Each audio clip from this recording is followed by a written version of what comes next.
What's poppin', everybody? Hello and welcome to Popcorn Culture. My name is Ben Carlin, and I am your host. Here with me today is my brother Jay, who will be in every episode. I'll tell you what's poppin', Ben. What's poppin'? What's poppin' is the end of the Formula One racing season. Dude, all I can say is doot.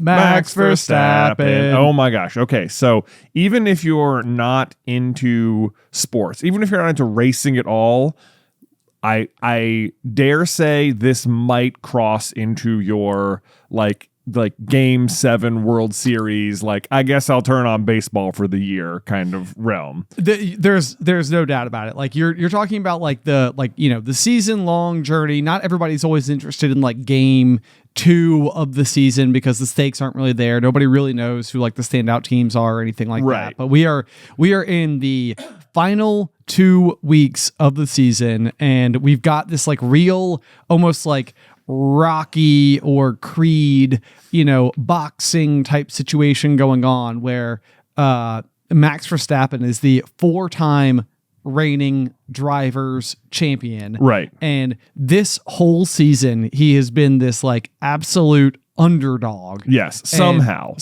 You're right. It's very much like every Rocky movie where he's like he always wins in the last movie, but then starts the next movie despite being the world champ, also the underdog. Right. It's like somebody has come out of the woodwork and all of a sudden it's like, oh, nobody knew that there was this like Russian monster boxer man who has been having to work at like a meat packing factory himself because Russia doesn't have the proper infrastructure. So now we're going to battle him, but he's like really, really strong and Rocky's probably going to get killed. But then somehow against all odds, he like overcomes everything, and friendship and Adrian are at the core of Adrian. Yes, exactly. Friendship and Adrian. Yeah. But that is exactly how this season is playing out. Like, if you're unfamiliar, like you're probably familiar with the names of like Ferrari and Mercedes as like major team names. And then there's Red Bull, which is like the energy drink. And then there's McLaren, which maybe if you're not like a car nut, you might not have heard of before. But coming into I certainly did not. I'd never heard of McLaren until like this season of watching F1. Okay. Like we went to Japan and we drove past like a McLaren like dealership, right? And I was like, oh, they make cars. Yeah, right. Yeah. The racing car team also has like pedestrian cars that you can buy for the road. Yes. I mean, which makes sense. But Ferrari doesn't make cars like that, but Mercedes does. Right. And then, but like Red Bull doesn't make cars. Nope. McLaren could have been anything. They could have been like a mobile network in Korea for all I knew. Right. You're an airline or something. something. Yeah, but they're not. They are a car manufacturer, and coming into the season, they have had just what is far and away the fastest car. Far and away. But the thing that I think has made the season incredibly interesting is that it seems like there's this like uniform agreement across everybody participating in the sport that while the McLarens both have the fastest cars of the 20 on the grid, Max is still regarded as like singularly the best driver. It's just his car isn't necessarily like it's been going through like more turmoil. Yeah. And there's a myriad of reasons why you could possibly explain what's going on there, because they've been very dominant for years. But it's been really cool because like you're almost watching this like one guy using like raw talent to overcome a kind of like challenging vehicle, right? And the other two, who are also Lando Norris and Oscar Piastri, with Piastri being your driver, right? Phenomenal drivers, but they definitely have the best car. They definitely do, and that has been their edge kind of all season. And it is, I mean, if you feel like the NFL feels scripted, my goodness, watching this season unfold of F1 has felt almost like that. There's like. With like 8 races to go, it's like, well, Max isn't mathematically eliminated, but like it's pretty impossible for him to win. But now you're like 2 races left and you're staring down the barrel of, oh my God, it could happen because a bunch of crazy things have happened. So like, here's the setup. Early in the season, McLaren, each team has 2 drivers. McLaren has Oscar and Lando. Yep. And then there's Max on Red Bull. Yep. Those are the three players effectively for the season. And for the early part of the season, Oscar was out in front. He won like 5 races or something. Yes, he's won 7 total this season. Right. He was dominant. No one could touch him. Then suddenly, despite this, but like Oscar is considered like the second driver almost of McLaren. Right. Like they definitely like Lando is considered their primary driver. And suddenly it seemed like you could never like put your finger on it, and they would never admit to such a thing. But it really felt like McLaren was like, "Look, we know you're winning by like a landslide, but we're favoring Lando right now." Right. And so what you've slowly seen is like a bunch of very weird decisions and moments where it just sort of seems like, why are you doing this? And not helping the guy who's already winning. Right. And what's happened is, sure enough, eventually Lando passes Oscar in the points. And now it's like, oh my God, they're just going to have to duke it out. Max has been eliminated. Except that's not what's happened, because now both McLaren drivers have like had 2 DNFs, which means did not finish. Right. Each of them was eliminated from an individual race because of a crash or like an engine failure. And then in this last race in Las Vegas this past weekend, it was a great race, super fun. It's at night, it's in Vegas, there's lights everywhere, it's super cool. Yeah. But what happens is after the race, both McLaren drivers are disqualified because their cars were like literally a hair's length too close to the ground.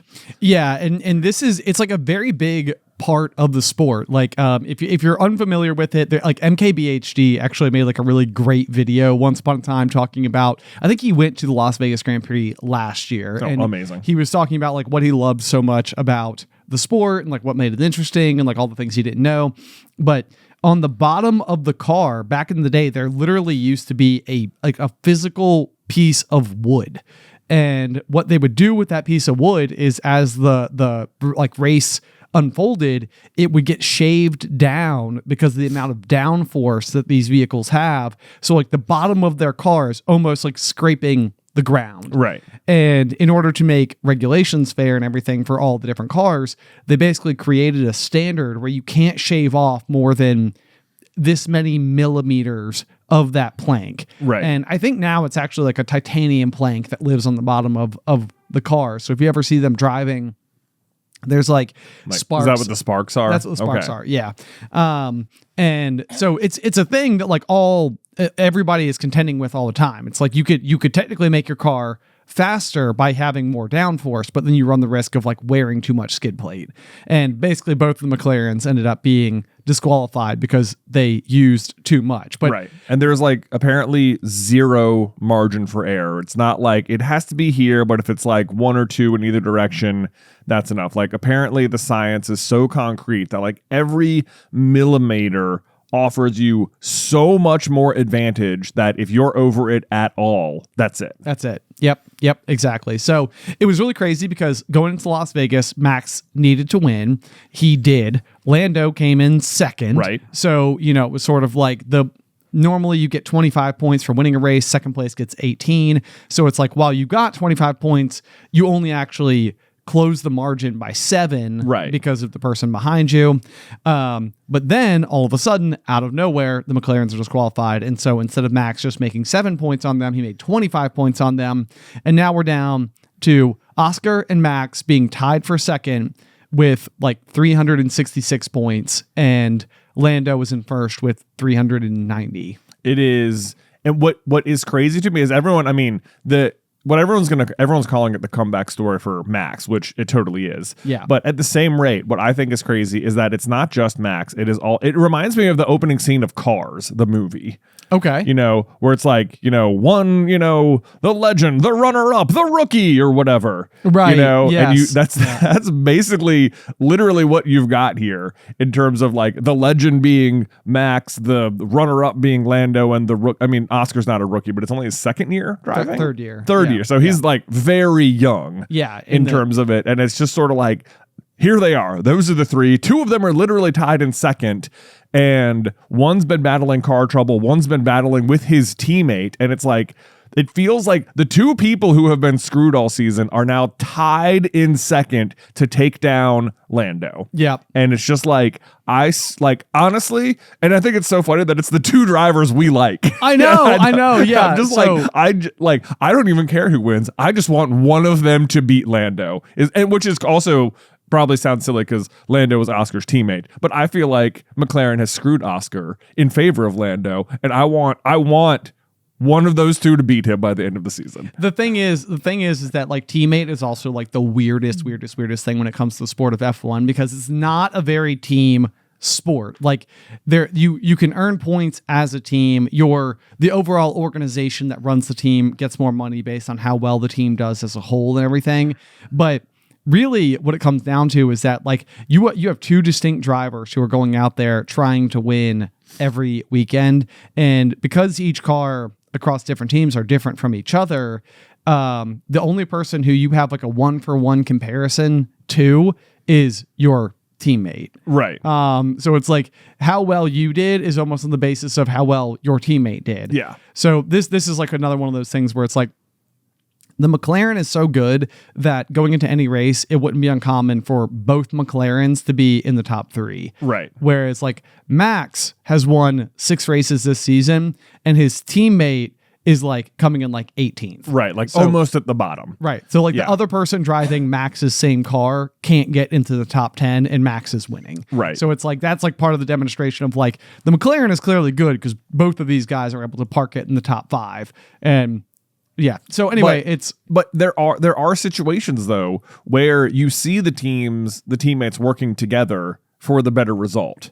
Like you do see it, but what's frustrating is watching the other teams do it to their advantage. So like yesterday you had an interesting stacking where we've got where was George Russell? He was in third? He was in third. Yeah, okay. We had Mercedes in third, Mercedes in fourth, and McLaren in fifth. Right. Right? So it like the guy in fourth was actually driving faster than the guy in third, but he was like 13 seconds back on him. Right. Right. The McLaren behind him, that was Oscar, is driving faster than both of them. So like in terms of like lap speeds, but he can't get around the Mercedes in front of him. And all they're telling that guy, whose name was Kimi Antonelli, is just defend as long as possible because he's driving faster than both of you. But if he can't get around you, he can't attack fourth place. And if he can't attack third place and get on the podium. Right. So like to that effect, it was like, it doesn't matter whether or not you are driving faster, just don't let him pass or hold him off as long as possible because if he gets in front,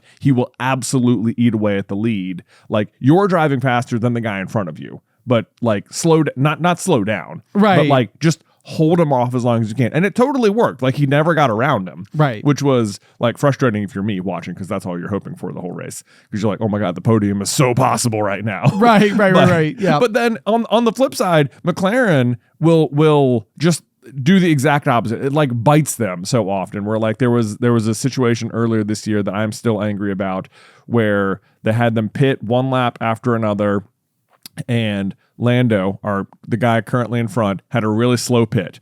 And as a result, he came out behind Oscar. Right. And it was just like, you know, if he'd been on another team, it'd just be like, too bad, so sad. That's driving. That's just driving, right? But because they were on the same team, the McLaren's in the radio and they're like, hey, Oscar, give that position back to Lando. That's our fault that he's behind you. It's just like, and he has to do it. It's like, I mean, it's like, what do you mean? What do you mean? Like, it's your fault. It's crazy. And my favorite thing about all this was then my driver, Max, gets on the radio and they're like his engineer is explaining to him like what the McLarens just did. And he was like, they made him give the spot back because they had a slow pit stop. Like he's like laughing at them. He was for the ridiculousness of the situation. It was so frustrating. But anyway, but you can't write sports like, you know, the narratives, the outcomes, like it's so crazy. Yeah. What happened. So I'm sorry if we bored you to tears with our F1 talk. I know how foreign this can sound if you're not like familiar with the pieces of the puzzle, but like this is one where like Netflix does like the docu-series Drive to Survive, and it basically follows like the whole season, and it kind of like helps you better understand all the different narratives, even the people who aren't like in first. It's like there's stuff happening, the people battling for like 12th and 11th. Right. Like, There's narratives back there where they're starting the season not even hoping to get first, just like get in the top 8 or something. Exactly. Best of the rest type situation or whatever. Yeah.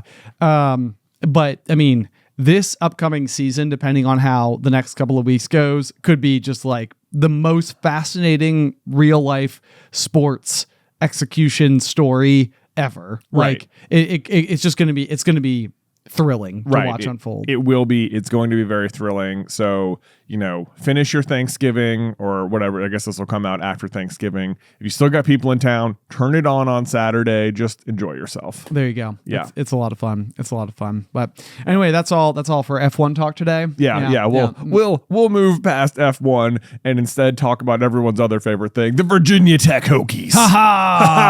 Man. Yeah, we got out to our first home game of the season, which was also the last home game of the season. Over the weekend here. They were playing Miami. They lost. We didn't really expect to win. Season's sort of a wash. It's okay. It's okay. Next year is our year. I don't know if you guys are, I doubt you're following it, but Virginia Tech did just hire a new head coach who used to coach at Penn State. His name is James Franklin.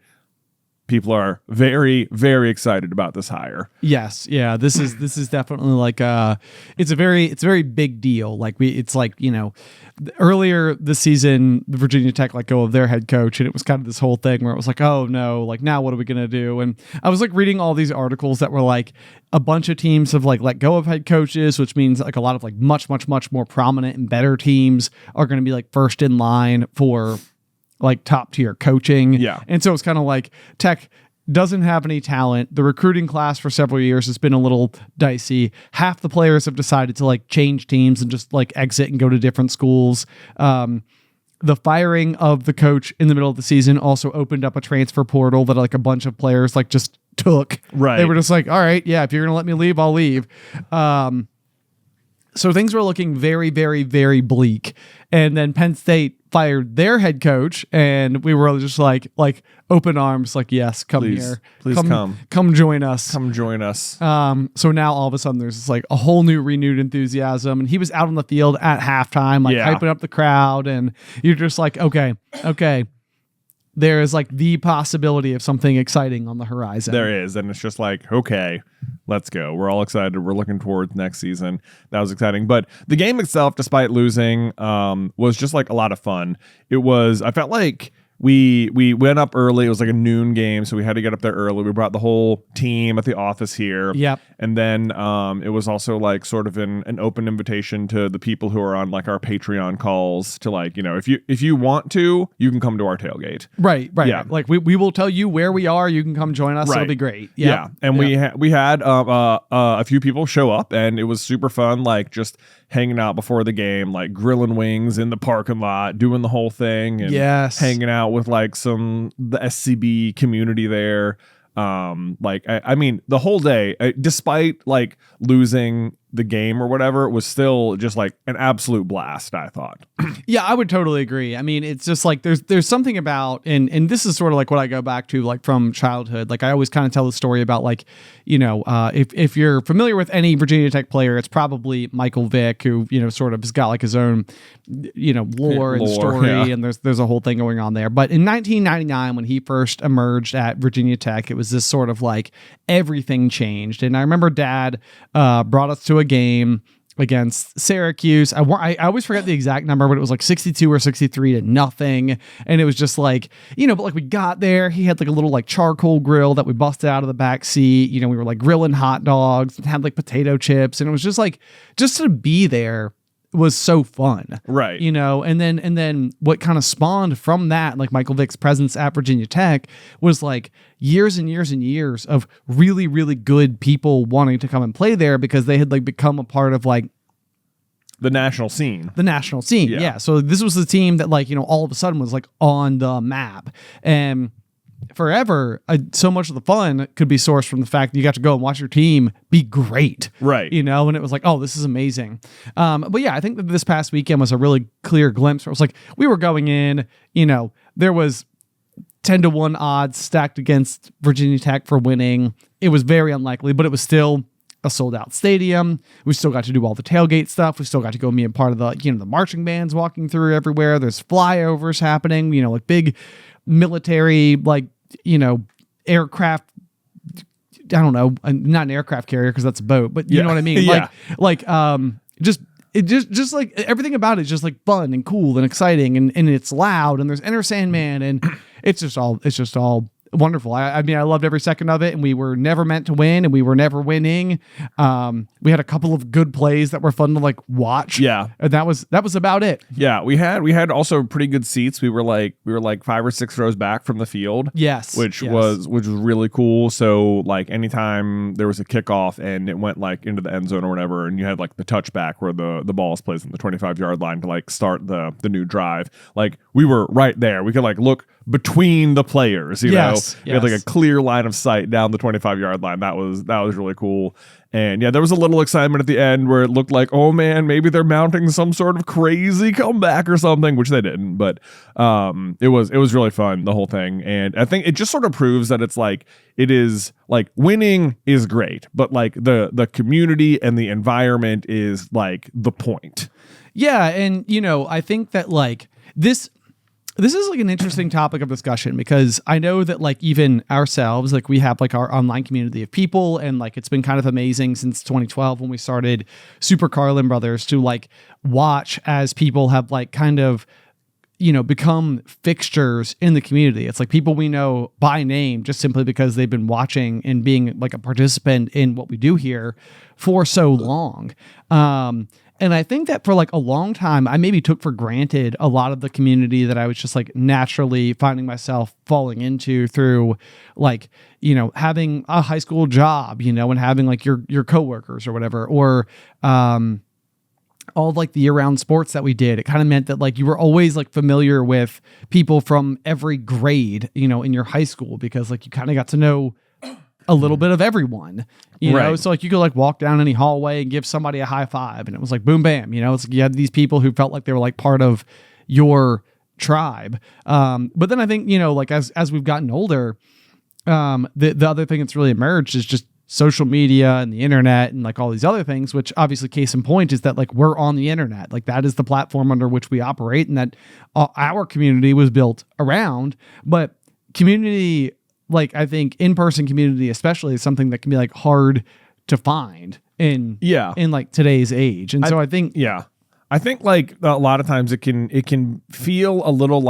isolating sometime if you're a creator online because there can be this big audience of people that's watching you and those people exist in the world, but you are rarely interacting with them in a face-to-face sort of basis. Right. And there's a certain amount of distance you feel you need to keep people at because it's you don't want to create some sort of weird relationship or something. So a potential power dynamic problem. Right. Yeah. You don't want to do that. And I think I think for a very long time I had those walls really, really built too far away, right, from myself. And it was I don't just need to keep maybe people at arm's reach, but at several arms reach, Right. Yes, and I've just been ever since we've been going on tour and stuff, I've just been so impressed with the viewers and listeners of the shows and the podcasts, and I feel I have been able to break down some of those walls in a way that is we'll get in these calls every month with people on Patreon, or we'll go out to the shows, or even this weekend at the tailgate. It's just it is so great to experience the entire journey with these people who you feel you're kind of close to. Yeah. In a way that it's and it I don't know. It feels very empowering. It makes me feel more confident as a person, I think. And I just it feels it's been a very long journey, I feel for me, getting to this space. And it just I don't know. I just want to say thank you is what I'm saying to the people who come out and support us and stuff. Yeah, well, and I think it's like one of these things that's like aggressively hard to articulate, but like one of the things in no way, shape, or form, this is more just like celebrity status in a much more like prominent way.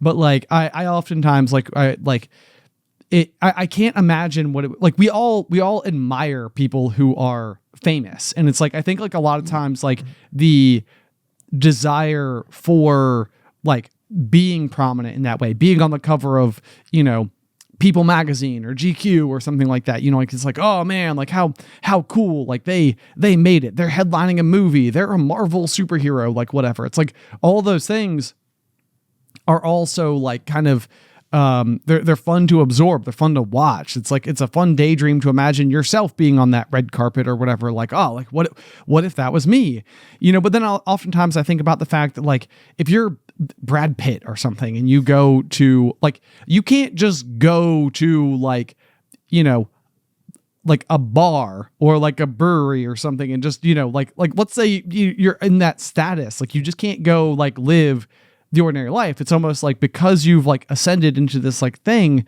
then all of a sudden you're like kept at a distance in this other weird way, which is like so opposite of what the perception is from all of us looking up to those people. Right. As if they get to be the most popular person in every room they walk into, but like they have to be guarded in some way, shape, or form.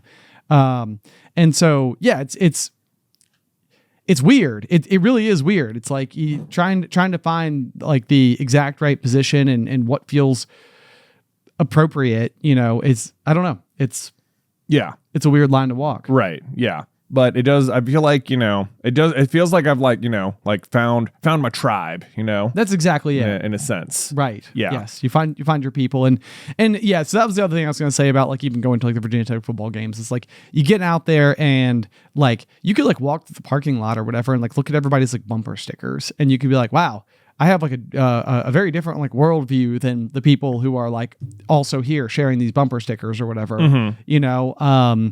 But then there's also like, instead of looking at it like the differences between you and these people, it's like, yeah, but we're also all here to root for the Hokies. Right. And like, and that's kind of wonderful. Right. And like, you know, then there's also like the rivalry aspect. So like we're playing Miami, and Miami is like a noted rival of Virginia Tech because they're both, you know, historically competitive ACC teams that would be competing for the top spot in that division or whatever. Right. But then this is always something that also like warms my heart a little bit is then like, if you look from like, this is like a rivalry game right now. Like, you know, here's my tribe, there's your tribe, we're in opposition, like go Hokies. But then you think about like the Olympics and it's like all of a sudden the tribe got bigger. Right. You know, and now it's sort of like, I don't care if they played for Miami, you know, in the throw shot put, you know, now they're under, now they're in my tribe again. Right. You know, and it's like I think sometimes like that's like this like upside down way that we like look at things is like we other people, but it's like no. It's like we shouldn't do that. Like we are all on the same, we're all humans. We're all on the same team. Right. You know, like we should be working together, you know, like it's okay to have like our tribes. It's okay to have our communities. It's okay to have like those types of things. But like, keep in mind that like we're all under the same one. Right. You know, like it's like, yeah, you can go to the Olympics. You can be like, hey, go United States. Like I'm an American and that's who I'm rooting for. But like on a planetary level, you know, yeah. like, guess what? We're all Earthlings too. We're all Earthlings. Yeah, exactly. Yeah. I thought that when we were there, like I said, we had pretty good seats. And we could see down, like we were right behind the Miami sideline. Right. And so, like in front of us, a former Miami player, was down there chatting with like some of the players now, or like some of the coaching staff or whatever, maybe just there to like lift them up, or I don't know, there to catch a game, whatever. But, I'm sure you know who he is, because it was, Michael Irving, who, he's on, you know, I don't know which network he's on, but he's on like one of those like halftime shows every single like, you know, week doing, you know, breakdown of the entire NFL. But it was like, oh my gosh, look, he's standing right there. That's crazy. Like right in front of us. So cool.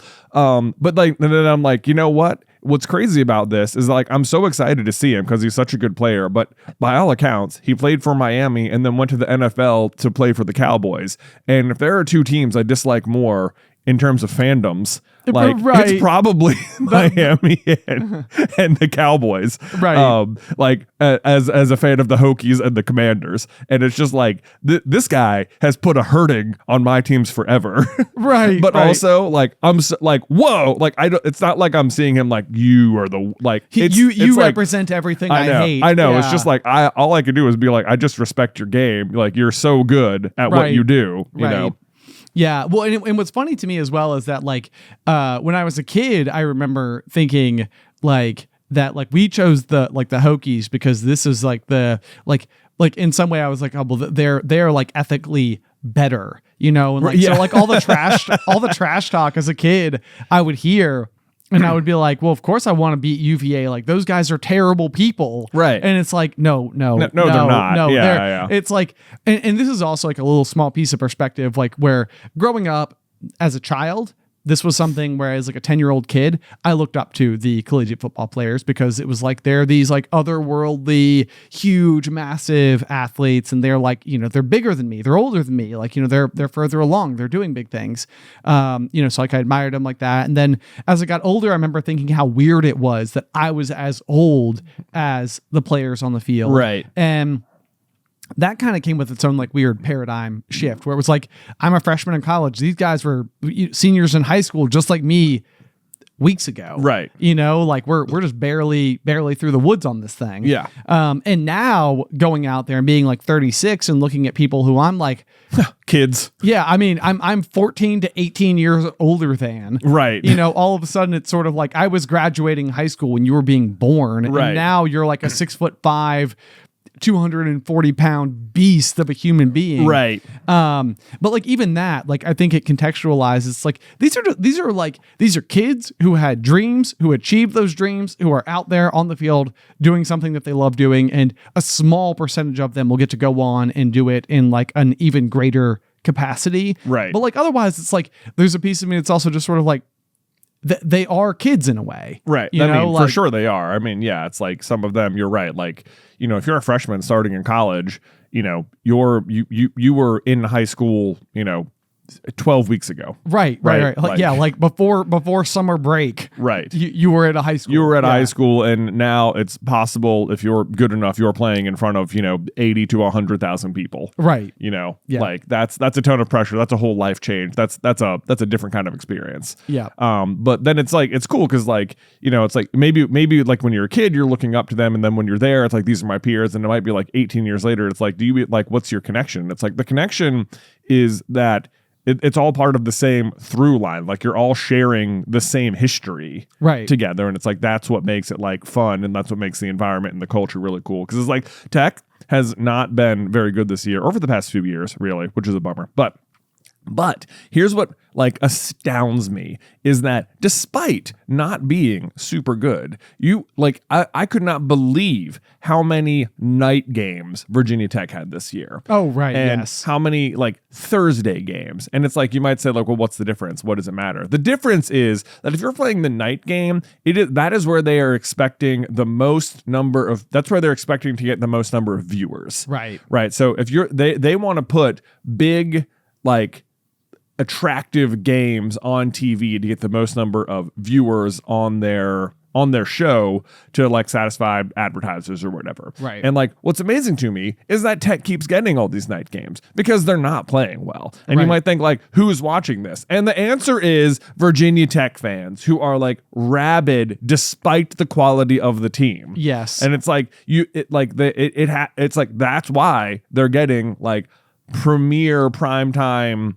like showings, even though they're not playing well. It's because the fans are so like immersed in it. Well, and you know what's also funny is that like growing up, we would oftentimes make it to like a bowl game, you know, and like on some level, like a bowl game, you know, if you're not like in like the national conversation, it sort of like becomes like the new prize. It's sort of like, yeah, you get to play one more game at the end of the season somewhere cool, and there's a lot of pomp and circumstance around it, and like we'll call that like the nice like finale or whatever. And I feel like Tech is they infrequently win their bowl games, but I actually think it's for the exact same reason, because despite whatever the record is, I feel like they get elevated to like a top tier of bowl game. Right. Because the fan base will travel Will travel anywhere in the country to go see them play. Yeah. Yeah. So it's like they're kind of like, okay, well, like, who do we send to the, Thompson Tire Bowl or whatever? It's like, Yeah, it's like we can send Tech or this other team that is maybe a little better than Tech, but has the exact same record. Right. And they'll be like, well, send them because we'll get more people. We'll sell more tickets. Exactly. Yeah. Yep. And it works. And it works. So anyway, it was just a fun weekend. A great reminder of the importance of community and just being around, people you're excited to see. Yes, it was a great weekend. Loved it. Go Hokies. Looking forward to the future. I'll tell you what though, Ben, something else. Okay. While we're on the topic of the game. Okay. So, at the game, you were grilling some wings up. Yeah. In the parking lot. Ben's a good grill master out there. Had the Blackstone. Yeah. Cooked the wings the night before. Had the Frank's Red Hot going. And I will tell you what, one of my favorite things in the world is eating chicken wings in a parking lot outside of a stadium. Yeah. Like I absolutely love it. There is magic in that food. And yours were amazing this weekend. Thank you. So thank you for grilling. Of course. What was not amazing, guys, is that last Tuesday, we're recording this on Monday, so it's almost a full week later, we recorded this year's Goblet of Fire episode. And you'll have seen it by now, I suppose.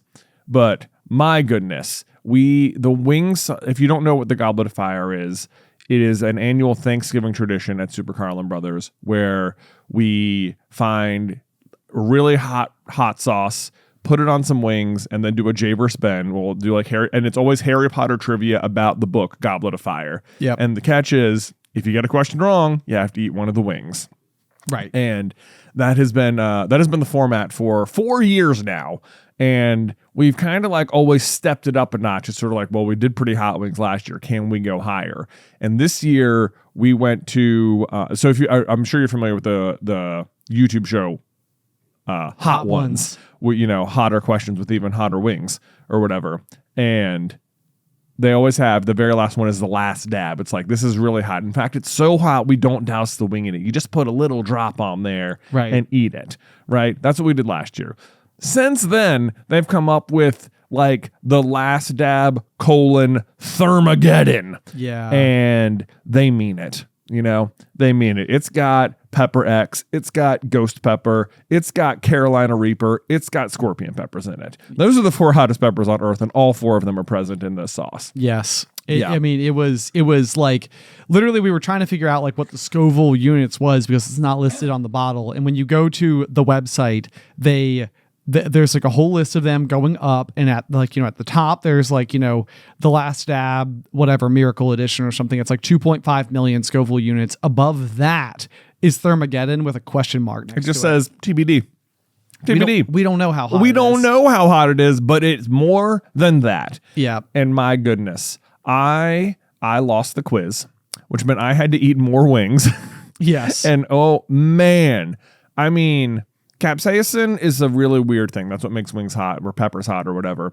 And it is like, it's not like it. What makes it spicy is that it's like a chemical that it's not like it tastes spicy. It is like attacking your like tongue or your mouth or like the surface of your mouth. Sure. Yeah.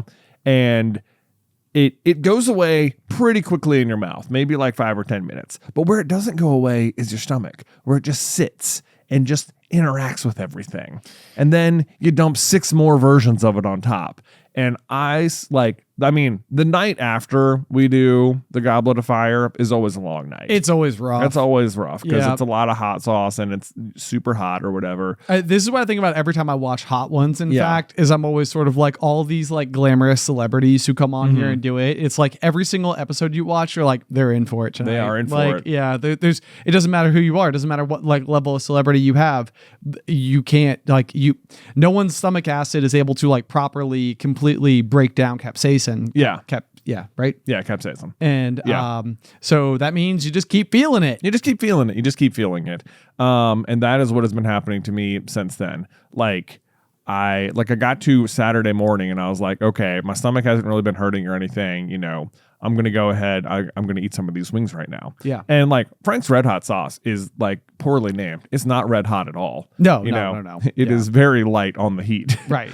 But man, when it hit my stomach, I was like, it immediately, like, it didn't hurt in my mouth, but in my stomach, it was just like, like, what is this weird pain?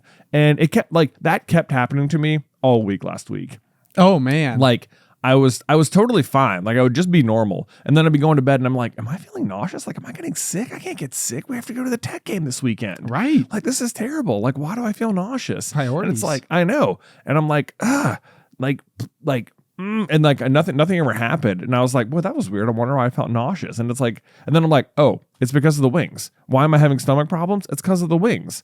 Like, it's like, did it damage your like stomach lining? Like, did it like damage my stomach lining? Yes. And then like even Saturday morning, I woke up and I was like, do I have a cramp? Like, I'm not even exercising. Like, why do I have a cramp right now? Like, why do I keep having all these weird stomach problems this week? And it's like, it's because of the wings. Ugh. It's because of the wings. And it has just been like, I can't believe how hot they must have been to still be affecting me in like these random ways, you know? Like, I hope you guys really enjoyed that episode. I mean, it was hard fought. It was hard fought. Sure. Yeah. And I'm just like, I can't, it's like, we've had such hot wings before, but it's never affected me for so long before. I know. And I'm like, what do I need to do? Can I repair something? Is it just like a matter of waiting or what's your pink drink? Pepto-Bismol? No, it's like Mork, not Mork. It's like not more. I know what you mean. The like yogurt drink. Gilk?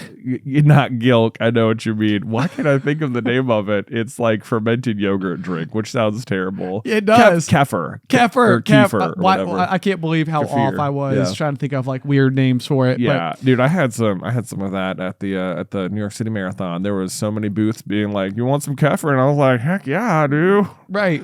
Yeah. So maybe you just like, maybe your stomach was full of all this wonderful new biome material, and then you just went through and just literally like scorched it, sprayed inferno, just and volcanic flamethrowered ash all over it. I know. Maybe I should get some kefir at lunch. There you go. Well, and yeah, so my experience was also pretty aggressive as well, because you ate, I think 7, I ate 5. And so I'm kind of like going through the rest of the day. I'm sort of like trying to test the water. I have like the famous comment from a couple of years ago where I was like, yeah, no, I already canceled swim lessons tomorrow. Like I'm not, I am not doing that. No thanks. No way, no how. And, so this year, what I had afterwards was just Addison's dance class, which basically I go and like sit in the lobby for an hour while she is doing dance. And so, I got home and Alice was like, yeah, can you like, do you mind if like you do that? And I'll like make dinner and then like we'll reconvene or whatever. I was like, yep, sounds perfect. So I go and I'm sort of sitting there and I'm just trying to like, keep myself like easy breezy, like try not to like totally like lose myself in the process or whatever. And I make it through, get home. Alice has made steak for dinner, which is like, my favorite meal. So I was like, this is perfect. Eat the dinner, whatever, go take Addison. We do bedtime. All that stuff goes well. I come downstairs and I like sit at this like stool in our kitchen. And I'm just sort of like, I'm like sitting there and Alice is looking at me. She's like, you're right. And I'm like, I'm going to throw up. Yeah. And she's like, turns out I'm not. She's like, what do you mean? And I was like, I'm going to throw up. I'm going to throw up. That's going to happen. And so like I run over to the sink and it's like all that like the mouth sweat, it's just like, oh no. And sure enough, then I'm like, I run to the bathroom and everything comes up and that must have been terrible. Just as miserable the second time.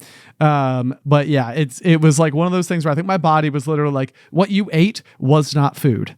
Like it was not food. Right. That was not meant for digestion. We got down here and we were like, keep sending it to the next department. And we got to the end of the departments. They were like, this is going back up. This is It's not. We've checked it everywhere. It's not food. Yeah. So I barfed. Yeah, great. Yeah, good stuff. I know. Had some sponges, did you? Had some sponges. Yeah. Which weird experience when you are like not feeling ill in any other way. Right. It was like, oh, all right. Well, that was like Alice was like, that was like the calmest I've ever seen somebody get sick. Right. And I was like, it's because I'm not feeling anything else. Right. Like right. My body. There's no fever. Right. Yeah. There's no anything else. There's no headache. No aches and pains. Yeah. Just blah. Yeah. Yeah, when you can mentally just like isolate it, maybe it's not that bad. Yeah, except it sounds like it was. People are like, "Wow, you guys really went for it on this week's episode." We did. We've got F1 talk. We've got Virginia Tech football talk. We got upset stomach talk. They're like, "What is this?" I show? think we spent a solid 20 minutes about the importance of community and yeah, we did touch on that. Yeah, I think we're good. We're good. We've lifted hearts. Okay, we can let's upswing. Ready? Yeah. Okay. Here's my new thing. So speaking about going to the pool or not going to the pool or whatever. Sure. As we know.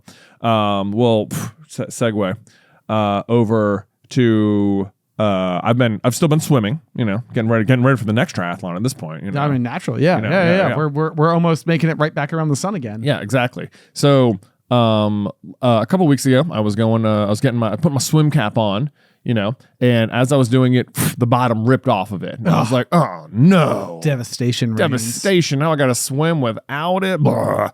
Terrible. Which is obviously not like a big deal because I don't have a ton of hair. It's, not reducing tons of drag or whatever. But what I really liked about it was like the aerodynamic feel or hydrodynamic feeling. Sorry. Whoa, yes. Yeah. And like the way I like how it covers your ears. It like makes it like quieter, which is nice. Pools are very loud. I'll tell you what. Huh. Very loud. Not an observation I would typically think about. Yeah, very loud rooms. But I liked that. And then I was like, okay, I guess I got to go get a new swim cap or whatever.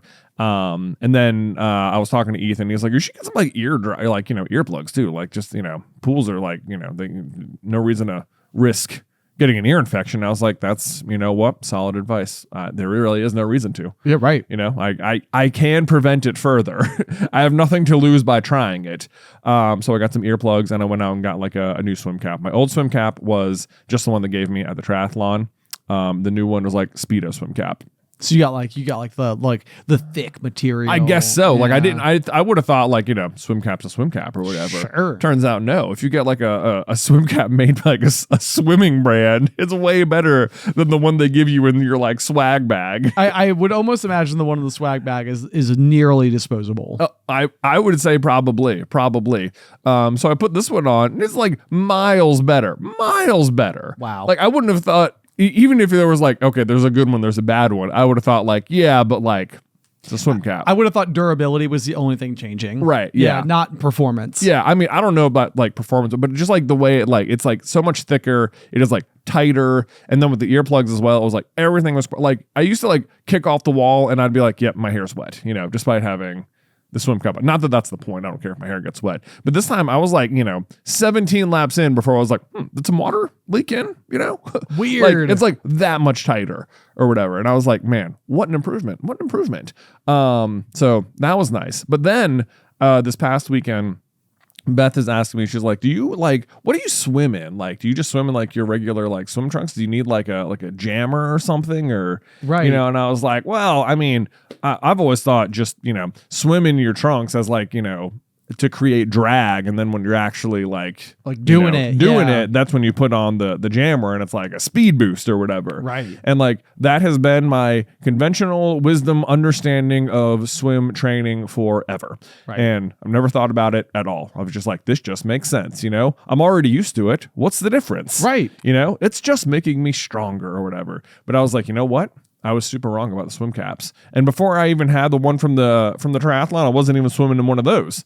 And I was like, should you be swimming in a drag suit or anything? Or like, is it better to be training in like the jammers or whatever? Right. Like what you would actually participate like in the performance. Right. Yeah. Yes. And it's sort of like, there's definitely like some mixed opinions, but it seems like the old wisdom is in fact like train with the drag suit for exactly what I just said. It'll just be, you'll just build more muscle because you're dragging more weight effectively. Okay.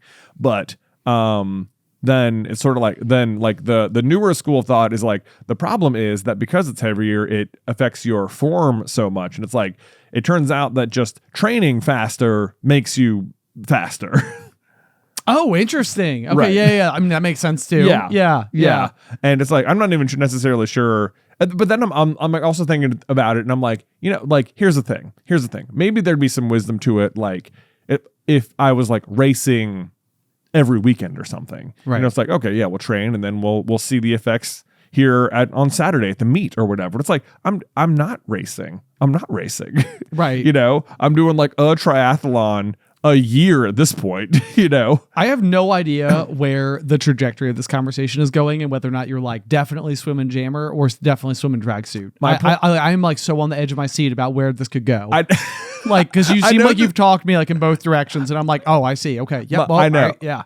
All I'm really trying to get at is that, like, for so long, I would have considered it like ridiculous to like just go train in a jammer when you could just do this hack to make yourself stronger. Okay. But would have like I wouldn't have even considered it. I wouldn't have even thought about it. And then I was just reading about it like this morning, and I'm like, I feel like I should be training in a jammer, because actually like this like old school thought that I had that someone probably told me when I was like 8 right or something, yeah, is like what I've been going by ever since then without questioning it and just assuming it's the superior belief pattern, right, or like the way to do it.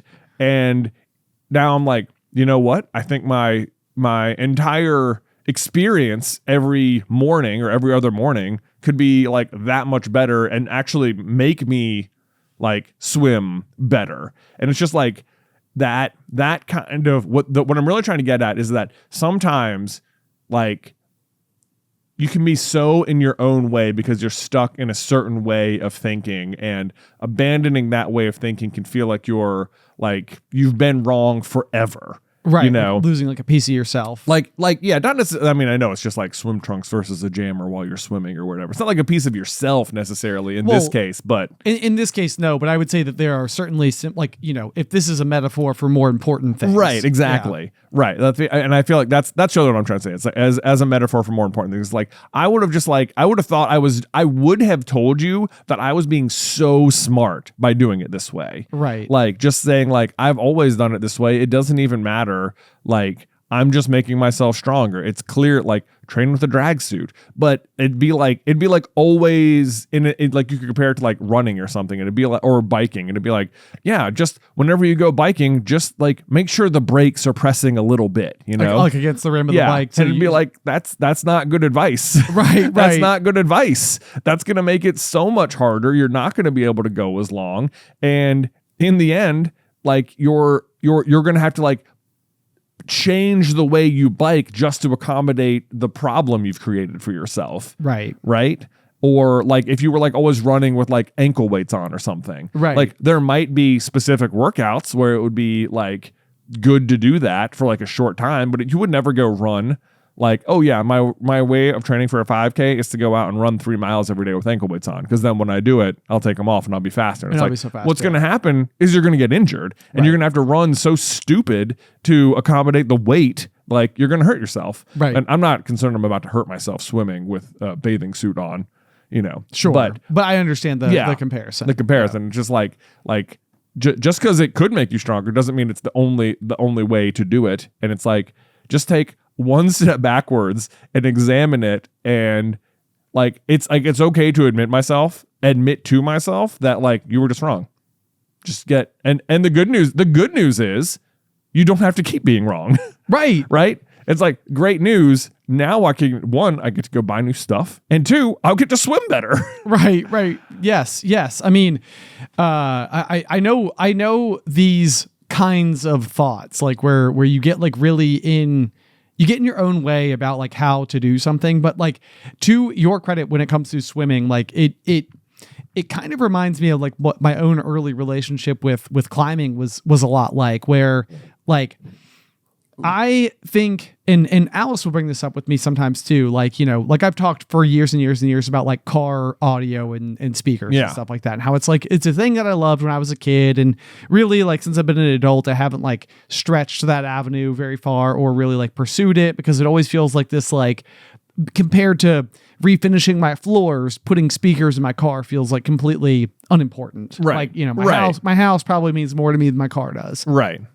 And there's always, and even if you put them in your car, it's not like the car's performing better. No.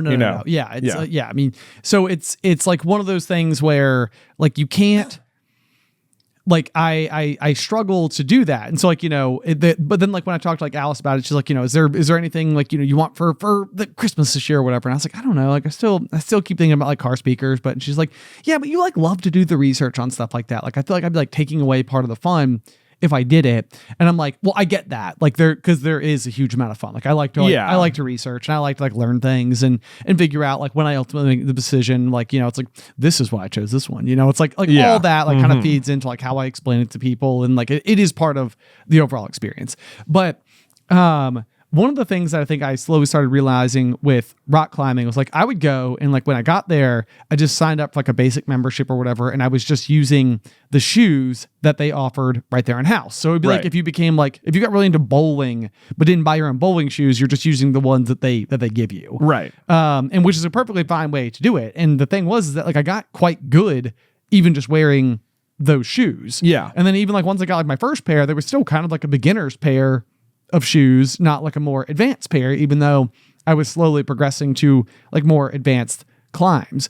And like, I think on some level, what was so great about that experience to me is that I wasn't being caught in the weeds on my equipment or my gear. It was almost like for the love of the game. Right. Like I just want to go and do it. Right. And like, so like even if other people were like, oh, I'm looking at getting these, it was almost like a conversation that while I would normally be so excited to talk gear, to talk like accessories, to talk about that type of stuff, I was like, it doesn't really matter to me. I have shoes that work. I'm able to complete my climbs. I'm not preoccupied on it. Like maybe they could be better, but I'm not stewing there either. Right. And so I feel like the big thing for you is like, maybe you've gotten far enough into it where it's like, maybe I can optimize a little bit, but you've been doing it this whole time without going for the extra equipment. Right. Yeah. And I think that probably is more a sign of like the underlying passion, right. For the activity.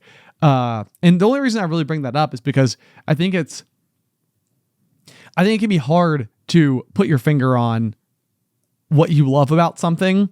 And sometimes it's almost like, for me, I feel like that's like what it was with like rock climbing. It's like what I could recognize was that it was like, I didn't need anything to like bolster my enthusiasm. I didn't need extra gear, new gear to kind of like play that game of like, keep it up, where it's like, okay, I just bounced, I got a new pair of shoes. So bounce the ball back up in the air for a little while longer. Yeah. Until it comes down and then, maybe I need a new chalk bag, right. Because you got to find a way to keep the enthusiasm alive. Right. It's like, I didn't need that. I just enjoy doing the thing. I mean, I'm not saying like I need this like reinvigorate myself. I understand. I understand. Yeah. I think you've gotten to a point though where it's like, well, maybe it's just the next logical step. Yeah. Conversely, let me ask you this, because you were exceptionally good at rock climbing, like compared to everyone else. So I could almost even see a version of you being like, I'm out here, I've just got the house shoes or whatever. Like, oh, look, you guys got chalk bags and you got your own, you got like fancy chalk, or you've got like a grip mechanism, or like you bought new shoes or whatever. And it's like, that's all great. I'm still climbing better than you. So it's like, go do all that, whatever. Like, it doesn't even matter. Cause like, I clearly like, it can't make that much of a difference because I'm still beating you with the house gear. Right. Right. I mean, not like I think that you have this like negative attitude or hyper competitive spirit about it or anything. Right. But like I was able to excel without. Right. Yeah. In which case this is like, you guys are focusing on the wrong things. Like focus more on the climbing or on the strength or whatever. Kind of like talking yourself into like, it's not even worth it to get the gear. Right. Kind of thing. Yeah. Right. I know it is interesting. And I probably brought this up before, I'm sure somewhere on the pop, but like I remember growing up, like every rec league sport I ever did or any like, formal organized activity, there would always be someone who I could pretty quickly nickname as like Stuff. Yeah. And Stuff was usually the person who, one way or another, had supportive parents, enthusiastic parents, whatever, but like they might show up and have like the best cleats and shin guards and like a brand new like World Cup ball and like a proper jersey. I know what you mean. We'd go to the pub runs and it's like, this is a 3-mile run with a beer at the end, and there's some guy over there wearing a reflective armband and a hydro vest and carrying a water bottle with his like running glasses and a GPS watch, and you're like, bro, we're running 3 miles on the Greenway, chill. right. Yes, yeah. There's not a lot of traffic other than us. Yeah. Because it's a non-motorized vehicle arena. Yeah. You're right. And so sometimes you see that. And that's where like, I've been on both ends of the spectrum. Like Yeah. Sometimes I think that like being pot committed to an experience, like, like when I bought the boat, for example, it was like, okay, I spent a lot of money on this. So like, I need to go use it. Like I need to be out there. But the good news was I also just like being out there. Like it's not a battle for me, but I have done that justification game before where it's like, well, if I'm going to spend this much money on it, like I need to make sure I'm doing it. And like, I think a lot of times what I end up finding is that like, it's like my own weird, personal, unenforced by literally no one brand of like masking, where it's almost like I will talk myself into believing I enjoy something because look, I bought all the toys to go with it. Right. And it's sort of like, no, when you really can't help it, it's almost like none of that stuff seems to matter. Right. In the same way. Okay. Let me switch topics again here. So you were talking about speakers in your car. Yeah. Right. Okay. So I have two things on that. One, I feel like in the past like 2 or 3 weeks, I have felt like, what would be great is speakers in my car. Nice. Okay. But for another reason, which I feel like I feel like I have set myself up for a like semi-embarrassing thing, which harkens back to a couple of weeks ago on the pop. Okay. You'll recall that a couple of weeks ago, I was like, let me try and listen to some of this K-pop music in the car. And immediately Beth called me and was like, hey, what are you listening to? You listen to K-pop? And it's like, well, I got caught. Because it took 2 seconds or whatever. Anyway, despite that, I have pushed forward on my Blackpink listening here. So you're still listening to I'm some still more listening. K-pop. I'm listening to more of it. And let me tell you, I enjoy their music so much. Like, so much. It's so good. Yeah. It is great. Like, it is so different from any other music I've ever listened to. Unbelievable. And it's fantastic. But it is also extremely bass heavy a lot of the time. And I'm like, oh man, this would be great music for subwoofers. Yeah. For sure. But that's regardless. I could talk about why I like it, but the other thing that I feel like I've already been embarrassed by my wife calling me and being like, what are you like? Oh, hey, what are you listening to? Or whatever. So the issue now has been that because I actually have something to listen to on Spotify that I'm like looking forward to listening to, which is almost a new experience for me. Right. Yeah. Like, I mean, it's not that I've never like listened to music or like music or anything, but I am rarely like looking forward to listening to music. Right. So I'll be like getting in my car and I'll be like, all right, let's just jam out here. Let's go. Or let's get pumped up. Let's whatever.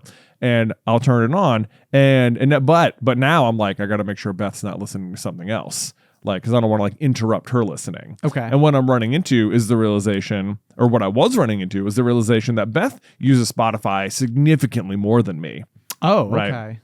In terms of like, if she's driving around, maybe she has it on for the kids or whatever. Or if she's at the house, she'll sometimes just have like calm music on in the background. Sure. Or whatever. And I don't want to sit there and suddenly be like, boom, we're listening to some like loud bass heavy music and have that explode into the kitchen all of a sudden. Right. Yeah. That's not what I'm going. So I was like, okay.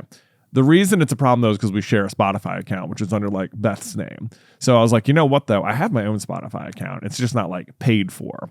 Okay. But I just like switched over to it so I wouldn't have to worry about like interrupting her music. I was gonna say, I feel like you were easily at the layer for having your own separate subscription. Absolutely. Yeah. Absolutely. So I just switched over to my own Spotify account or whatever. And I've just been using that for like the past week or so. However, I haven't been using my own Spotify account for like years.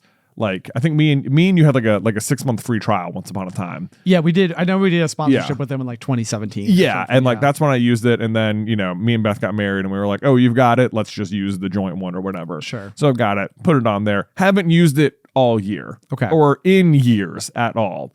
But I have been using it for the last 2 weeks, almost exclusively to Blackpink. Okay. So your Spotify Wrapped is Spotify Wrapped, which is going to come out like this week, is going to be all that. And I'm just waiting for it. And how do you feel about that? Like, is part of you almost like you're enjoying it enough to where it's just sort of like own it? Just like, that's all you can do. This is what I like. All I can really do. I'm here owning it right now. I don't know what to tell you. It's so fun to listen to. I mean, I think what's interesting about it is that one, it just sounds different than American music altogether. Yeah, some of it, I mean, it's in Korean, so you can't even understand it. Right. But like, I would say it's like most songs include Korean and English, so there's like parts you can understand for sure. That's not even the point. The point is that like, despite the words, despite the language, you can tell what the attitude is, and it is like extreme confidence. Okay. It is like boss power is the energy of the music. Okay. And that's like all of it. And it's very fun to listen to in that regard, because it's like it's okay to feel confident kind of music, which is a weird thing to say. Right.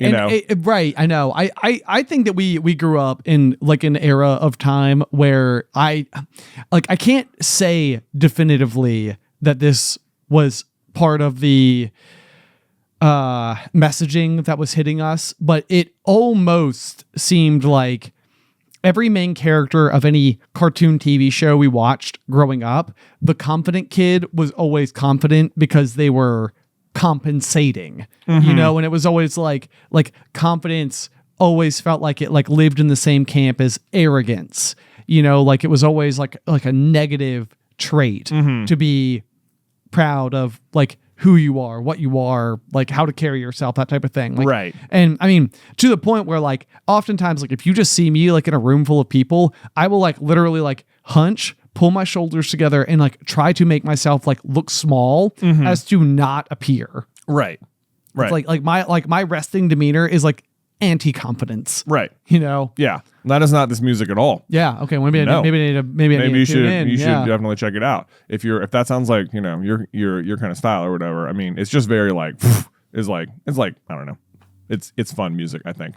But like, and then like as ever, then you're trying to like learn more about the members of the band or whatever. And it's like in person, they're all like just like funny, silly, goofy people, you know, and like it doesn't seem like their in-person attitude is the same as their onstage persona at all. Yeah. Okay. Which is like funny because, but it just feels like very like, I don't know. It feels like more real then in a sense. I don't know, which I like. And they've also 3 of them have been on Hot Ones, and I would recommend you guys watch this. What's funny about that is that I've like anytime I listen to Hot Ones, I've seen their thumbnails pop up, and I'd be like, guess I didn't know who they were at all. You know, the members of the band. So you're kind of like, guess they were trying to find someone this I know. week. I was like, I guess they kind of had like a filler celebrity in this week. And now I'm looking at it and I'm like, Hot Ones had some absolute gets. Like, I can't believe they got them. Right. You're right. I'm like, I was so off the mark. This is, I mean, I feel the same way. Like, you know, like as we were talking about like F1 at the beginning of today's episode, for example, it's like, that's the kind of thing where I can completely see like there being a percentage of people who were like, I do not understand anything you're saying. What is a McLaren? I know. You know, it's like, I'm not interested. None of these words mean anything to me, but I feel like there probably is a small handful of people out there who like are associated in that world. And they're like, whoa, like, yes, you know, this is so cool. And I think that like sometimes the thing that I will say is that like things that are like extremely popular can sometimes seem a little cliche because of their popularity. But then I feel like we're in a world where there are more growing niches where it's kind of like K-pop is something where probably up until K-pop Demon Hunter, I bet you've lived most of your life never being exposed to it at all, despite it being a worldwide phenomenon. You know, and it's like sometimes it's almost fun when you get to like open the gates of like a new, I mean, not to bring it back to communities again, but like a new community. Right. And all of a sudden you understand what it means. You understand who the figures are. You understand like more about like what's driving this phenomenon. And it's like, then you're like, whoa. Okay, right. Now everything new makes sense. Like, you know, and it is like, okay, I can tie this all together. Ready? So there is like, I think it's funny when things like people are unaware of the way they are personally being affected by massively popular stuff they have no idea about. Okay.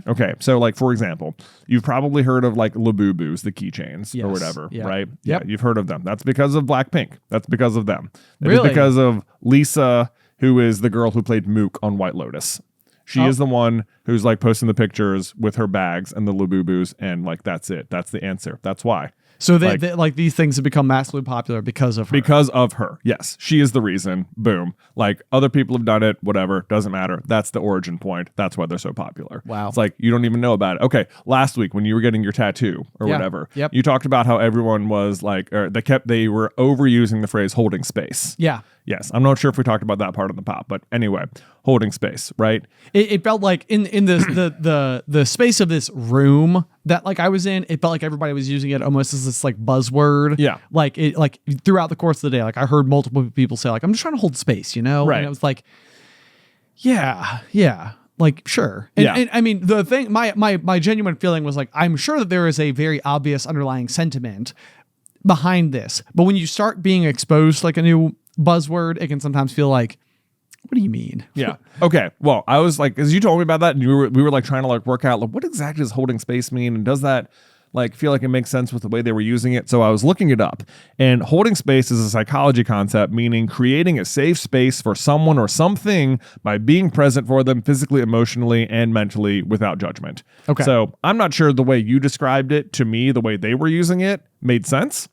Yeah. Like my interpretation based on context clues was almost like if I knew I was going to have like a very, very important like formal dinner with a pending client tonight or something, then like I would almost be like going throughout my day, like not using all of my social battery so that like by the time I got to that, I like held space for this experience. Right. And I mean, that might be like a situation where it's like, I don't know, like maybe that's like the wrong thing because it's a little bit like less personal, a little more like business oriented, but the same could be true. Like, you know, if your spouse is like going, you know, like dealing with like losing a job or, you know, like lost a family member or something like that. Like it's impacting somebody directly in your orbit. It's like, I really need to be like holding space for them right now because I know they're going to need me. Right. Like, right. you know, I need to make sure I'm not like exhausted because at the end of the day, they're going to want some. Right. Okay, so the phrase itself comes from initially the idea of like a shorter version just called holding, which is the relationship between like, it was used to describe the relationship between like a mother and a newborn child and like the space they would create for them by holding them and like making them feel safe. Okay. And like nurturing them, feeding them, whatever. Okay. That. And then it sort of like evolved into also meaning like, you know, hold like you're like holding that kind of space for another person as if it's your child and you're like paying attention to them in that kind of like, there's nothing you can tell me that will make me mad at you kind of way. Okay. Anyway, where it comes back to your tattoo or whatever, and our whole conversation is that I guarantee you the reason they're saying it is because specifically of an interview with Ariana Grande and Cynthia Erivo. Okay. During their Wicked promotional tour after the first movie. I do remember this. I feel like Cynthia Erivo said. Yes. The interviewer told Cynthia Erivo that people since or like leading up to the movie had been listening to the lyrics of Defying Gravity and holding space for that to like, and it like the whole interview is like the whole interview became like a giant meme because like the way she phrased the question, she sort of misuses the phrase holding space. Cynthia Erivo definitely interprets it in some way. Ariana Grande like grabs her fingernail or something in like a comforting gesture. The two share a moment, and it like then the interviewer backtracks a little, like, well, sorry, maybe it's not everywhere, but like I've seen it some, or like it's a very funny little clip. Okay, but whatever. That moment went really popular, and as a result, the phrase holding space became widely popular. Okay. I don't know, but based on your description, it didn't sound like maybe the guys doing your tattoo or the people in the room while you're doing tattoo were super into like musical theater or were up to date on their Wicked memes or anything. Sure. Yeah. I mean, like what, like, you know, I told one of the guys that, you know, we do like a Harry Potter podcast or whatever, and he had not read nor watched the movies. So like, yeah, his relationship with pop culture was at least somewhat limited. And yet affected. Yeah, you're right. By this movie and this interview that he has no idea about. But now he's saying holding space because of a meme on the internet like Right. 2 years ago that has Yes. made its way to his vocabulary, and he doesn't know why. Yeah. Which I think is funny. That is funny. Yeah. That's very interesting. Yeah. That's very interesting. Yep. This is, I mean, it's weird. It's very weird. It's like, like the ways in which these new words come about. Like, I think, like the example I sometimes give is the word like vibes. Yeah. Like I remember like watching Love Island or Bachelor or something like that. Yeah, Like, Bachelor in Paradise, big vibe town. yeah. So they're like, they would go, they would talk to somebody, then they would go and like reconvene with their friends. They're like, well, like, he's just good vibes, and it's sort of like, it's like, okay, like, but then the thing is that you give it enough time and all of a sudden you start saying it and you start to understand the meaning of it, and it just kind of becomes like part of your vernacular. And it's like when like a new term is a new like word or whatever is coined that fits the demands of the zeitgeist, know, like what is well phrased. Thank you. Yeah. Then it's just sort of like, well, now it drops in. Now we have like a better way to describe what was otherwise like a medium grade, ambiguous middle ground. Right. Yeah. Yeah. Oh, So anyway, vibes. I know. Yeah. We're just vibing over here. Yeah.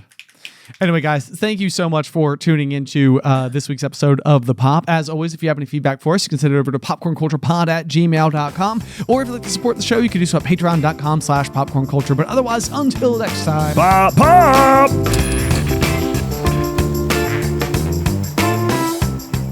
Today's episode was edited by Isybelle Christley. Vaishon Brandon does our art. Catherine Stein is our production manager, and the show is hosted by me and Jonathan Carlin.